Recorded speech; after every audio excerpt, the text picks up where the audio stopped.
Êxodo, capítulo 32, os versos 31 e 32.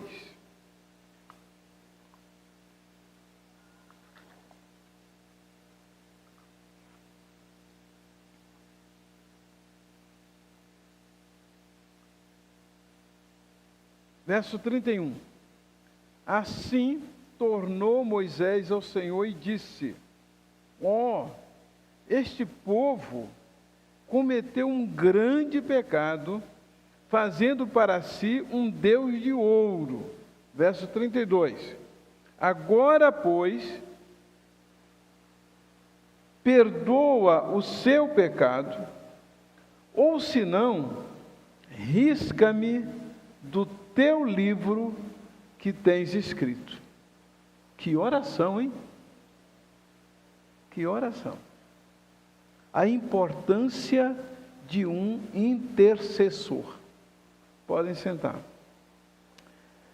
Moisés fez essa oração porque, enquanto ele estava lá no monte para receber os 10 mandamentos, o povo cá embaixo fez um bezerro para adorar.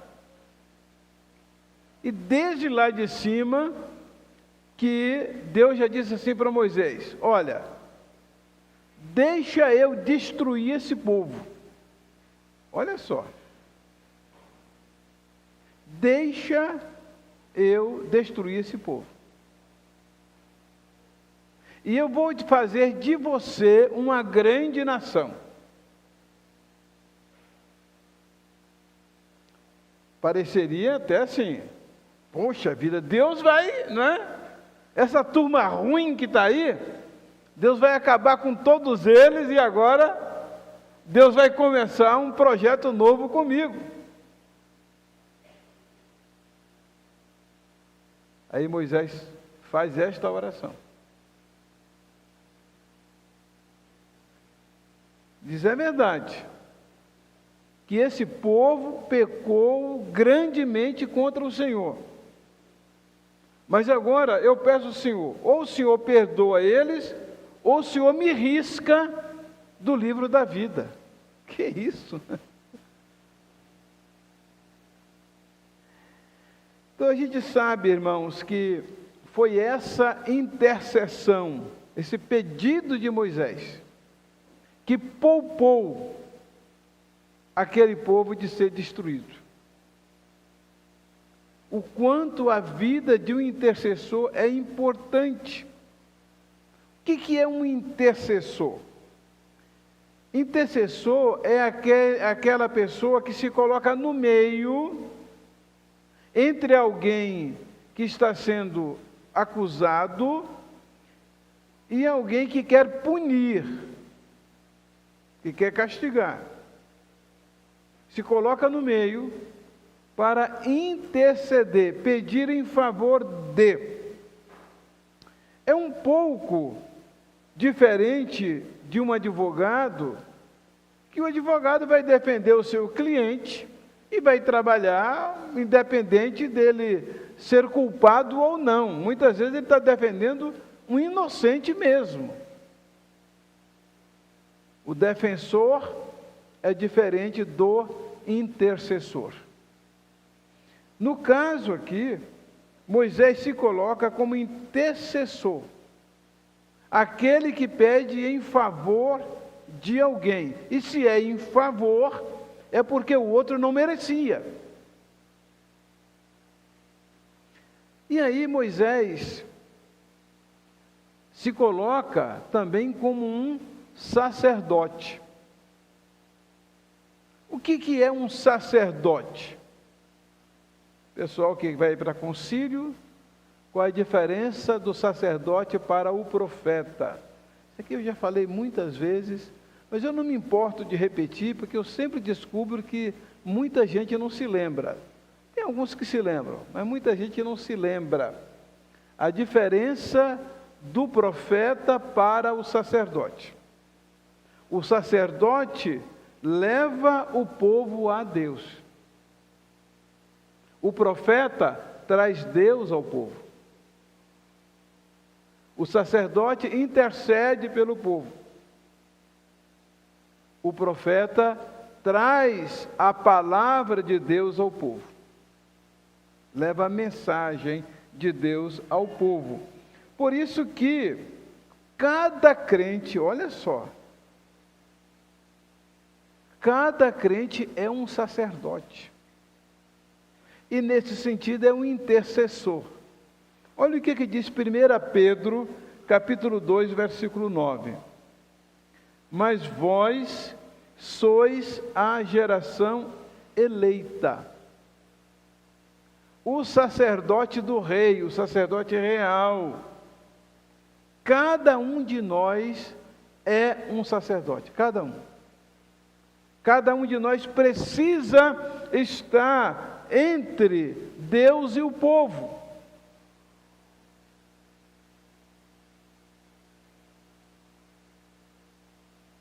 Mas vós sois a geração eleita, o sacerdócio do rei. E o rei aqui é o Senhor Jesus. O que nós fazemos? Nós levamos as nossas petições a Deus, como sacerdotes do rei, mas a quem que nós fazemos o pedido? A Jesus.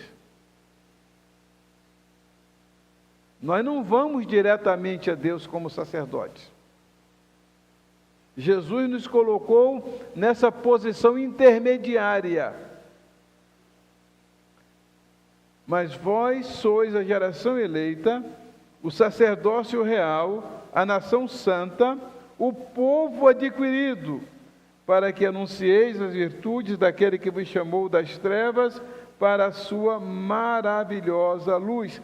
Qual é então a importância de um intercessor, deste que também está como sacerdote? Em primeiro lugar, o intercessor, qual é a importância dele? O que ele faz?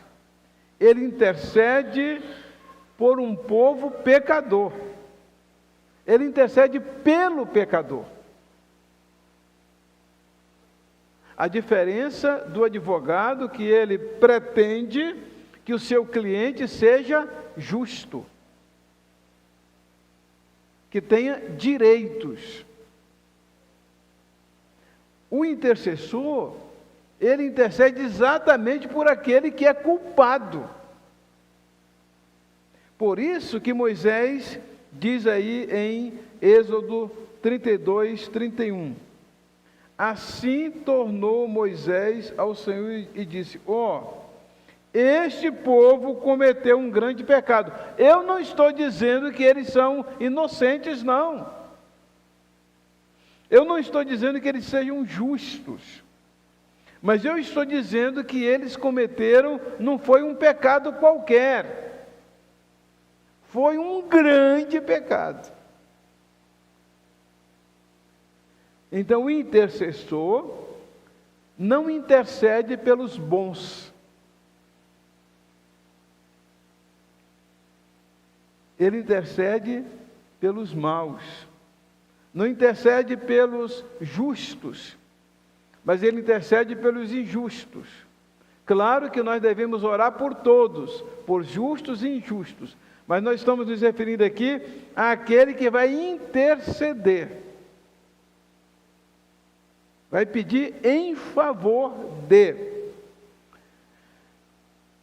E aí é muito importante, porque a Bíblia coloca o povo de Deus e coloca o próprio Jesus como essa pessoa que intercede por nós. Por exemplo, em Isaías 53, 12, diz assim: pelo que lhe darei a parte de muitos, e com os poderosos repartirá ele o despojo, porquanto derramou a sua alma na morte. Isaías 53 está falando sobre Jesus, tá?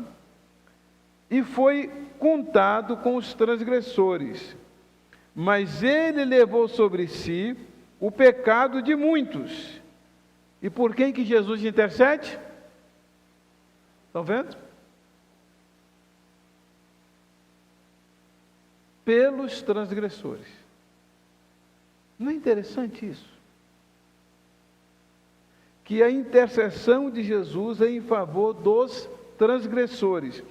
Em Hebreus capítulo 7, versículo 25, diz assim: portanto, está se referindo a Jesus novamente, pode também salvar perfeitamente os que por ele se chegam a Deus, vivendo sempre para interceder por eles, todos os pecadores. Jesus está do lado direito de Deus, assentado à sua destra, e por nós, pecadores, ele intercede.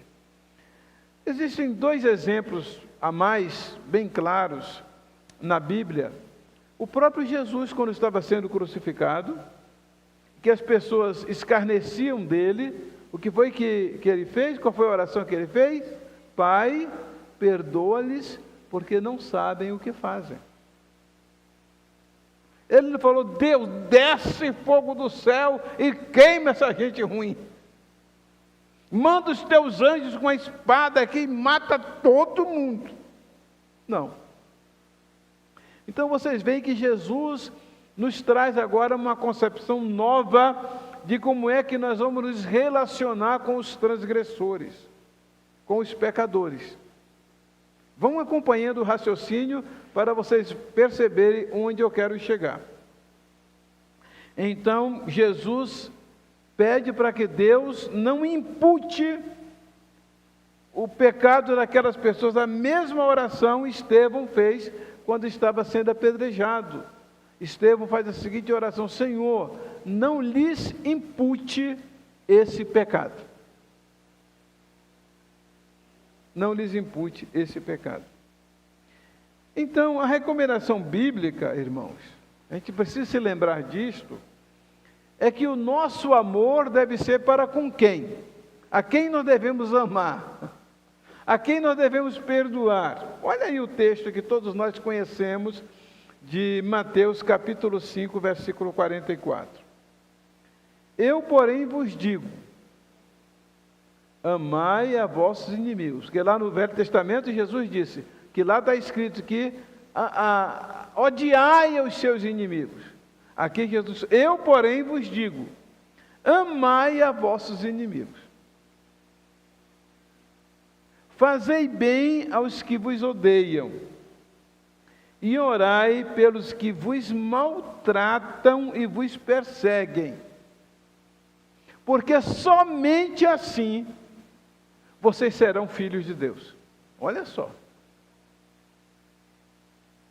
Quem não faz assim, o que é que significa? Não está agindo como filho de Deus. Porque qual é a vontade que a gente tem daquele que maltrata a gente? Retribuir na mesma moeda, né?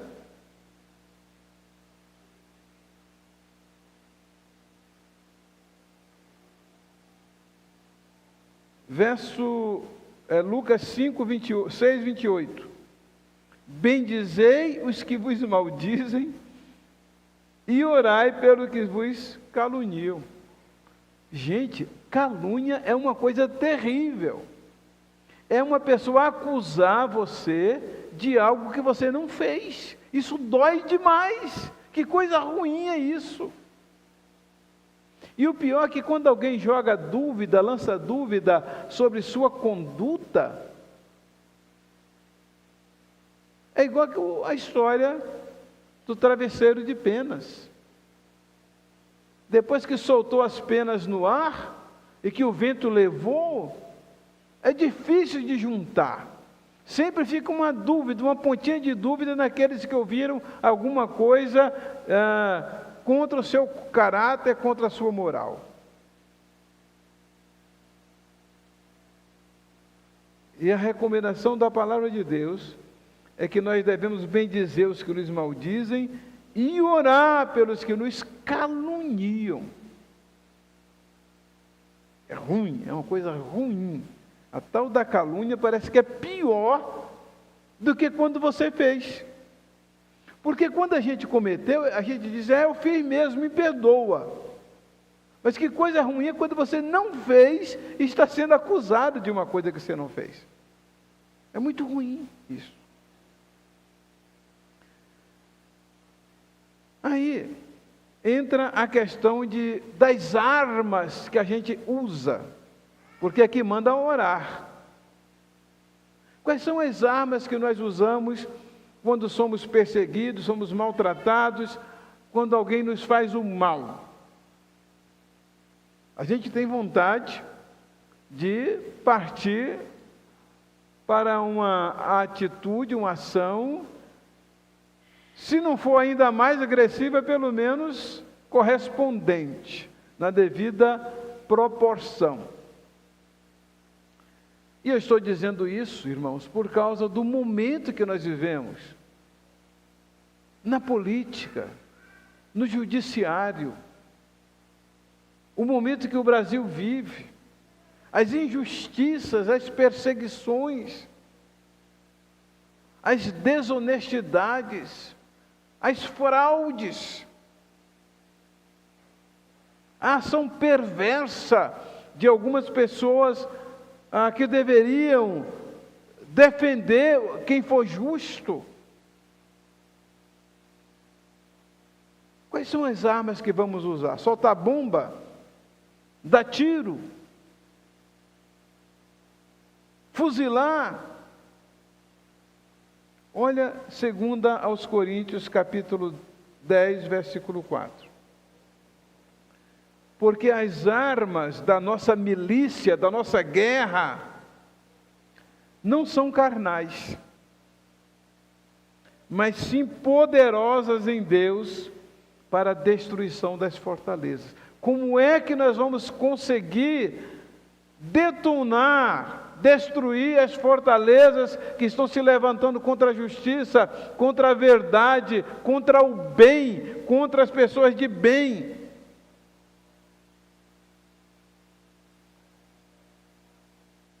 As nossas armas, capítulo 10, versículo 5. Destruindo argumentos e toda altivez que se levanta contra o conhecimento de Deus, levando cativo todo entendimento à obediência a Cristo. Aquilo que já lemos, orar, colocar diante de Deus. Porque as nossas armas são espirituais. As nossas armas não são armas humanas, armas físicas, materiais, carnais. Então, essa é uma mensagem, irmãos, que eu estou pregando para mim mesmo, porque está sendo muito difícil. Eu não consigo ver noticiário, irmãos. Eu não consigo ouvir os nomes de certas pessoas.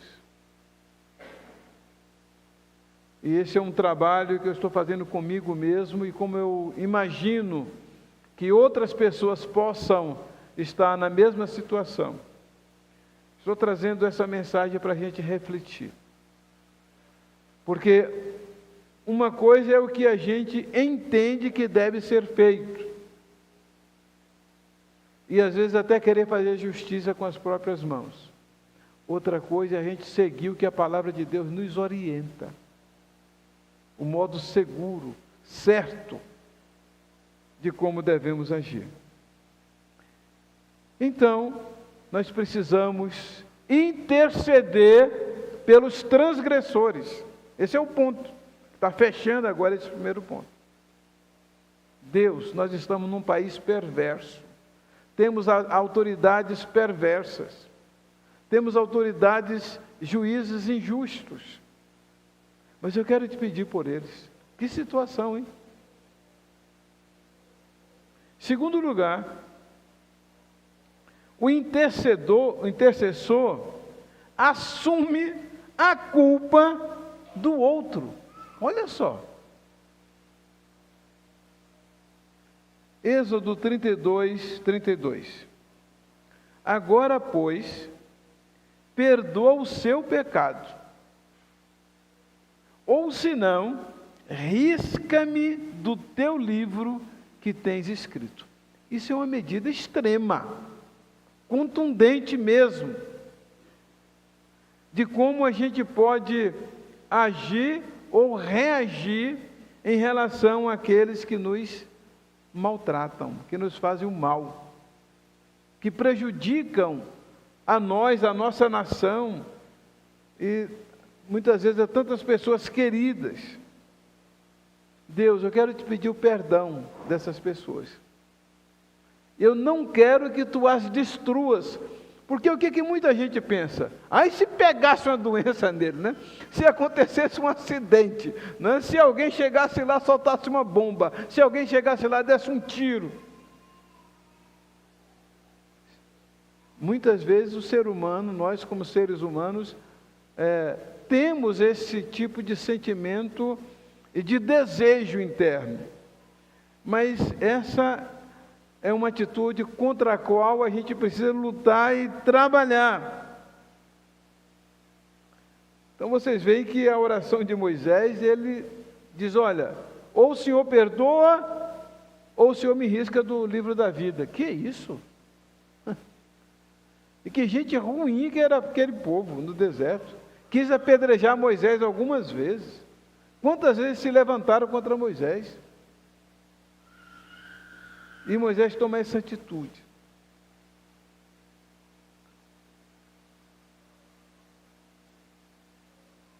Eu não vou entrar no ponto aí sobre o riscar ou não do livro da vida, porque isso seria uma reflexão para um outro momento. Se Deus tem lápis tem borracha para apagar nome de pessoas no livro da vida, não vamos entrar. Apenas Moisés diz, olha, a ideia é o seguinte, é tão extrema, que Moisés diz, eu prefiro perder a minha vida, do que não ver esse povo perdoado. Será que a gente já está pronto para fazer esse tipo de oração? Orar pelos maus, pelos injustos, de tal modo. Em Romanos capítulo 9, versículo 3, Paulo, referindo-se a Israel, que rejeitou Jesus, ele diz o seguinte, porque eu mesmo desejaria ser anátema, ser maldição, separado de Cristo, por amor de meus irmãos, meus compatriotas segundo a carne. Ele está dizendo, olha, o Israel segundo a carne, eu gostaria de me tornar maldito por eles, para que eles pudessem ser benditos, ser abençoados. E aí a gente pensa, bom, mas isso é uma situação extrema. Mas o que foi que Jesus fez por nós? Gálatas 3,13.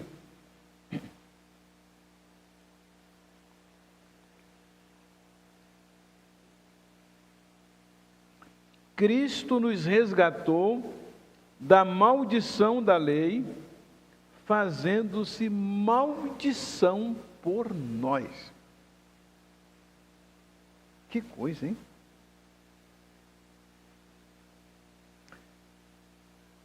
Porque está escrito, maldito.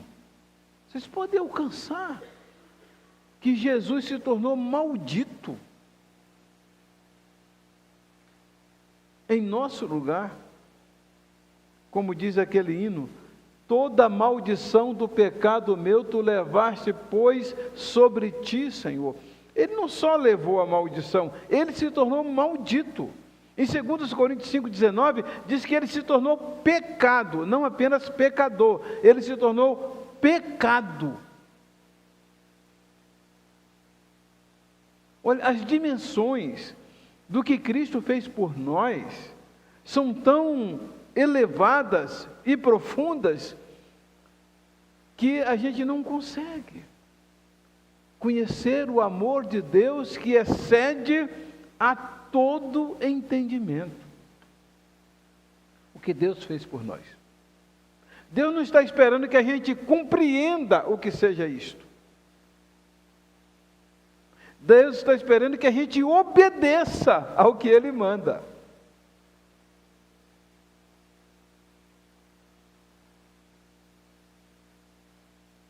Acho impressionante aquela frase muito conhecida do povo cristão, de John Knox, que dizia o seguinte: dá-me a Escócia ou então me mata. salva o meu povo, ou então eu quero morrer. Nós estamos prontos para fazer isso pelo Brasil, meus irmãos? Dá-me o Brasil, ou então me mata.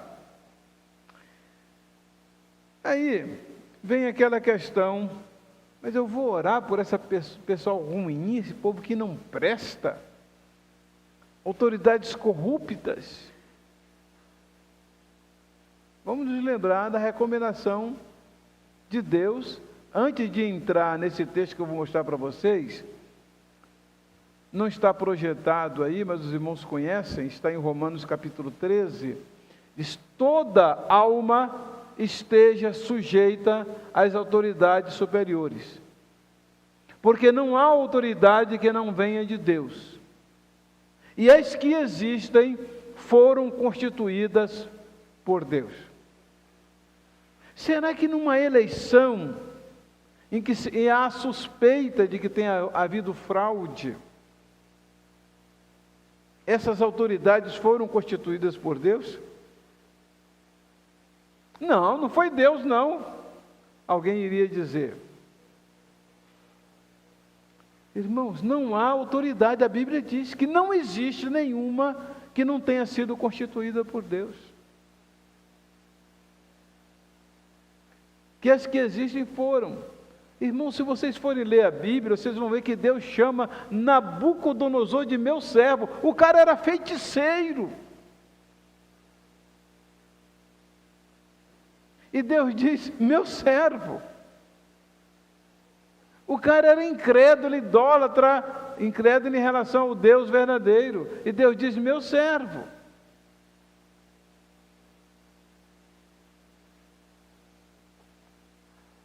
A Bíblia diz que Deus levanta certas pessoas para, através delas, mostrar a justiça, o senhorio dele, a soberania dele.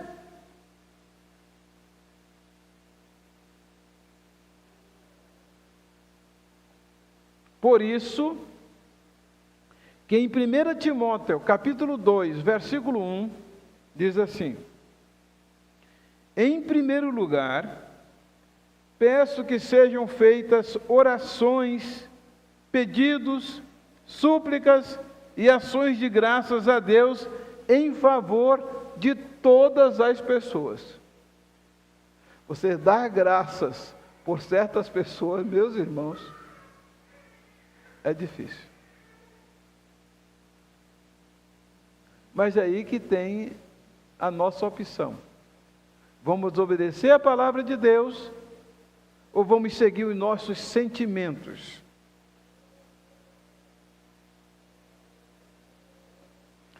Primeiro Timóteo capítulo 2, versículo 2. Orem pelos reis e por todos os outros que têm autoridade, para que não houvesse dúvida de por quem a gente deve orar. Por todos os outros que têm autoridade, para que possamos viver uma vida calma e pacífica, com dedicação a Deus e respeito aos outros. Verso 3. Olha só, isso é bom e Deus, o nosso Salvador, gosta disso, que a gente ore pelos outros, independente de o quanto essas pessoas sejam más, sejam perversas, corruptas. Diz que isso é bom e Deus gosta disso. Versículo 4. Deus quer que todos sejam salvos e venham a conhecer a verdade. Não cabe a nós fazer justiça com as próprias mãos. Cabe a nós interceder pelas autoridades, por aqueles que nos perseguem. Porque, em terceiro lugar, o intercessor, é aquele que se coloca na brecha. Isaías 59:14. Por isso, o direito se tornou atrás. Tem nada a ver com a gente, né? O direito se tornou atrás e a justiça se pôs de longe. Porque a verdade anda tropeçando pelas ruas. E a equidade não pode entrar. Isaías 59:15. Sim, a verdade desfalece. E quem se desvia do mal, arrisca-se até uma tornozeleira eletrônica. Quer dizer, a ser despojado, perder seus bens. E o Senhor viu, e pareceu mal aos seus olhos que não houvesse justiça. Verso 16. E vendo que ninguém havia, admirou-se de que não houvesse um intercessor. Meu Deus! Situação caótica em relação à verdade, à justiça, e não há ninguém para interceder. Porque o que as pessoas querem? Vingança.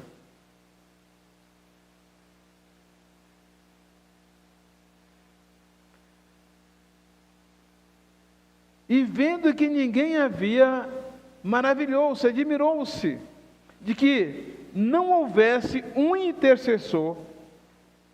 Por isso o seu próprio braço lhe trouxe a salvação e a sua própria justiça susteve. Se você não fizer isso, Deus vai fazer de algum modo. Os propósitos de Deus não são frustrados. Deus não deixa de realizar o que Ele for realizar por nossa causa. Mas Ele nos dá a oportunidade, o privilégio de sermos os intercessores desses tempos maus. Ezequiel 22:30.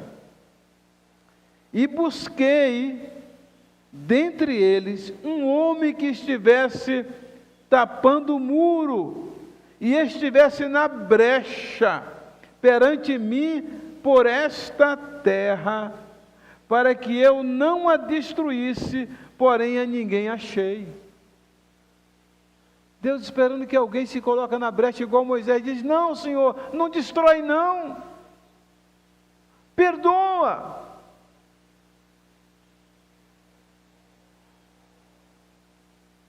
Busquei e não encontrei um intercessor, não encontrei ninguém que se colocasse na brecha para evitar a destruição, porque todos queriam a destruição. Às vezes somos como Jonas, profeta Jonas, que saiu pregando: Deus vai destruir Nínive, Deus vai destruir Nínive. Aí quando o povo se arrepende, Jonas fica injuriado. Você já se viu perdoar um povo pecador desse?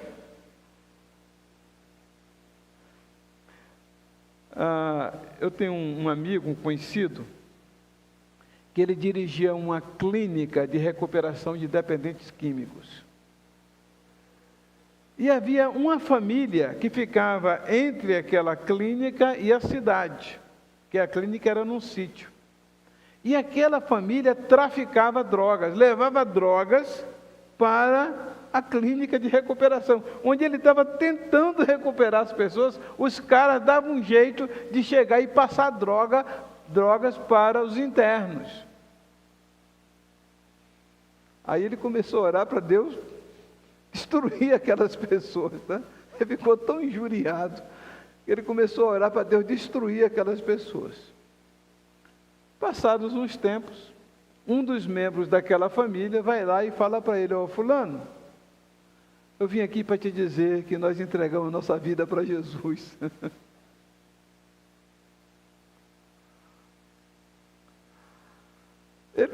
Foi assim uma decepção, porque ele não queria isso, sabe? Ele queria fogo descendo do céu para consumir aqueles maus. Lembram-se de que Tiago e João fizeram isso? Pediram para Jesus: o senhor quer que a gente faça descer fogo do céu para destruir?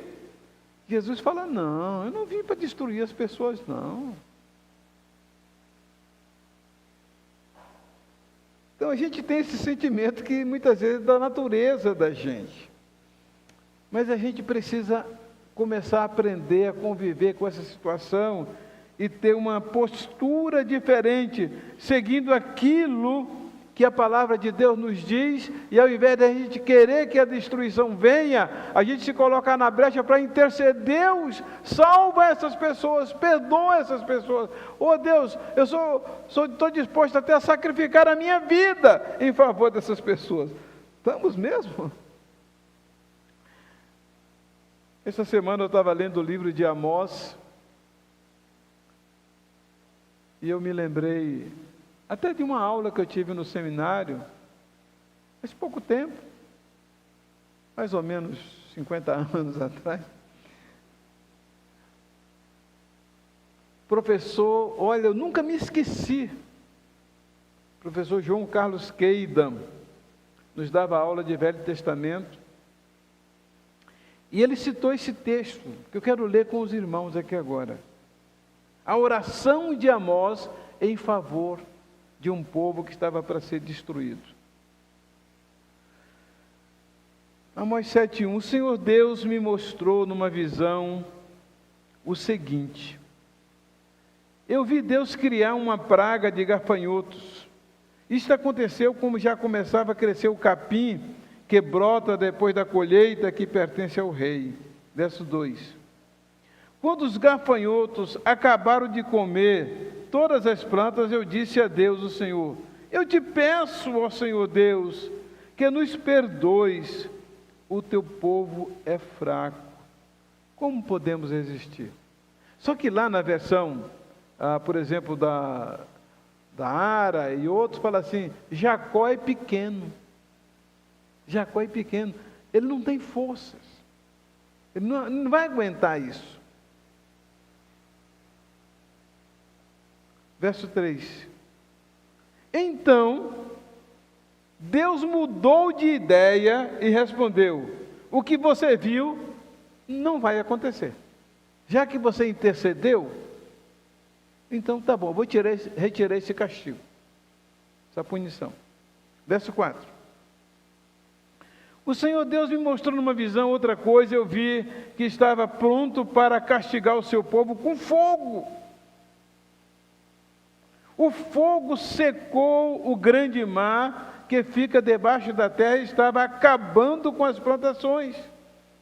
Verso 5. É sempre o refrão, a mesma coisa. Aí eu disse a Deus, o Senhor: ó Deus, para. O teu povo é fraco. Jacó é pequeno. Como poderá resistir? Verso 6. Então Deus mudou de ideia novamente e respondeu: também isso não vai acontecer. Olha como nós podemos mudar um desfecho de um julgamento divino sobre uma nação.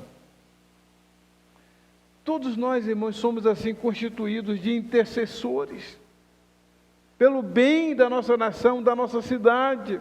Por isso que Jeremias diz lá em Jeremias 29:7: e procurai a paz da cidade por onde vos fiz transportar em cativeiro, e orai por ela ao Senhor, porque na sua paz vós tereis paz. Gente, o povo estava cativo, foi levado preso, algumas moças, mulheres foram estupradas, eles foram acorrentados, levados para a Babilônia. E fala assim: agora vocês vão orar por eles. Tá?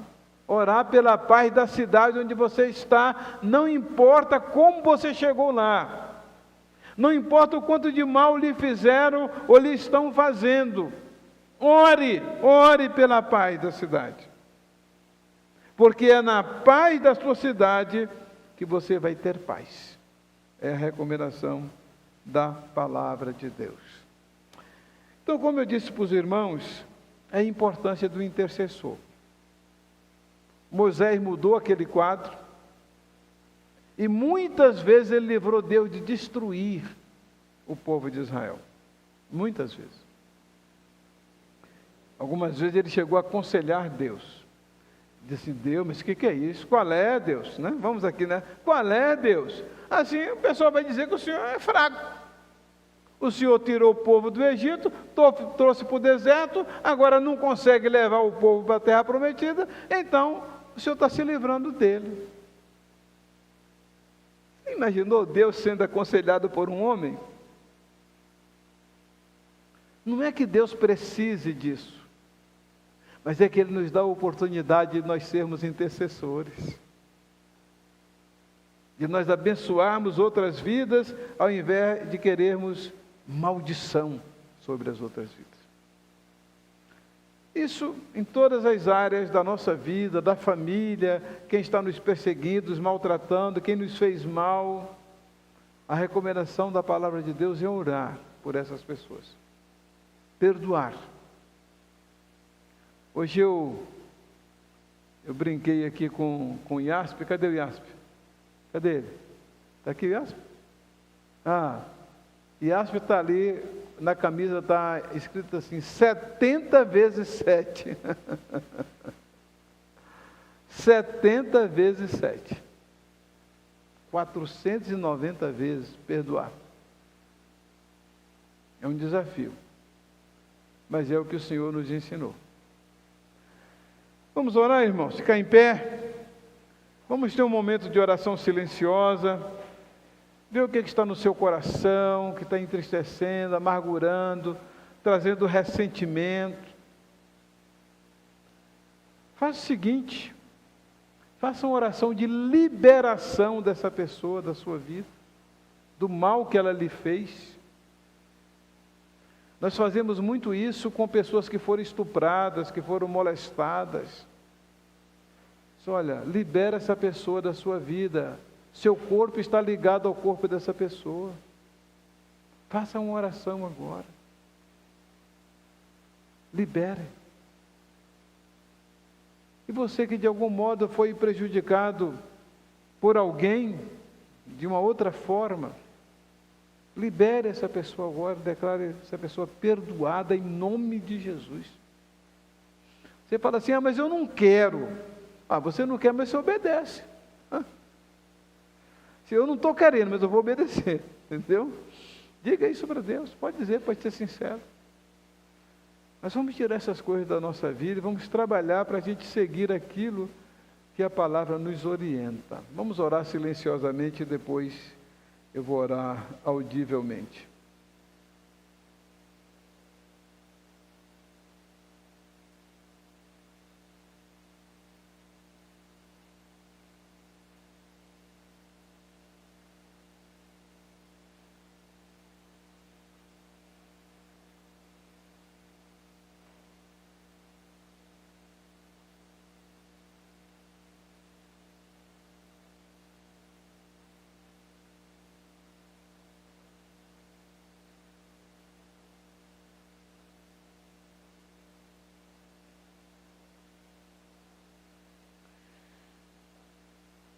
Deus, nosso Pai,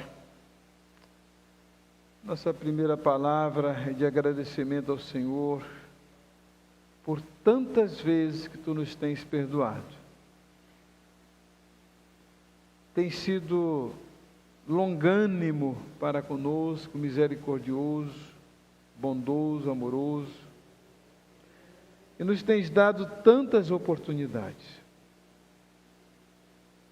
Queremos declarar, Senhor, liberadas das nossas vidas, dos nossos sentimentos, as pessoas que nos têm feito mal, que têm feito mal à nossa nação, ao nosso país. Queremos entregá-las ao Senhor, interceder por elas, porque Tu sabes como tratar delas, Senhor. Quantas delas virão a Te servir,